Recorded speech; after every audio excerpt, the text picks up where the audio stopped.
سلێمانی کە بەشدارین لە حکوومەت و پەرلەمانە بە پێویستمان زانیوە و هەمیشەش هەمانجیەکمان کردووە کۆبوونەوەمان کردووە ڕامان گۆڕیوەتەوە لەسەر پرسە سیاسیەکان ئەوەی پەیوەند بێ بە شاری سلێمانیەوە کە سنووری چالاکی ئێمە مەڵبەند و لوقەکان و باژەڕوانی گۆڕانە و ئەمڕۆژ لەگەڵ برادرانی پارتیە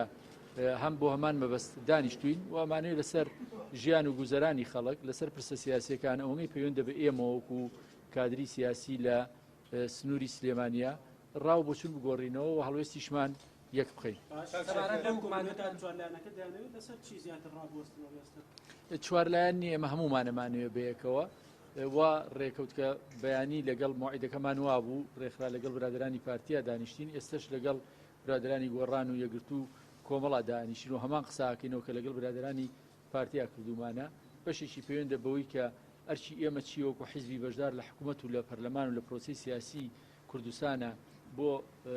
هەوڵڵان لەگەڵ حکوومەتەکەی خۆمان بۆ باشترکردنی گوزەرانی خەڵک ژیانی خەڵک دابینکردنی موچە خزمەتگوزاری و لای شکەشەوە ئەرچی ئێمە چێ لە پاراستنی سەر و سامان و ئاسایش کە ئەرچی ئەساسی ئێمەیە کە ئاسایشی خەڵک ئاشتەوایی کۆمەڵایەتی پارێزین بە تایبەتی لە وەختێکا کە ئێمە لە شەڕێکی گەوریان لەگەڵ داعشە. کاکشێک دەگوترێت کە چەند ڕۆژی داهاتوو دەنگۆی خۆپیشاندان هەیە لە شاری سلێمانی تهدیداً وتراوشە 20 مانگ. ئێوە چی زانیتان هەیە لەو بارەیەوە چی داواکارەکانە بۆی کە بە تایبەتی فەرمانبەران دەوترێت؟ ئێمە هیچ زانیاریەکمان نییە. یەکەمیان ئەمە بێ هەموو قسەکان بەیەکەوە بکەین بۆی کە حقیقەتەکە بەکامل بێ. یەکەم ناڕەزایی دەربڕینی خەڵک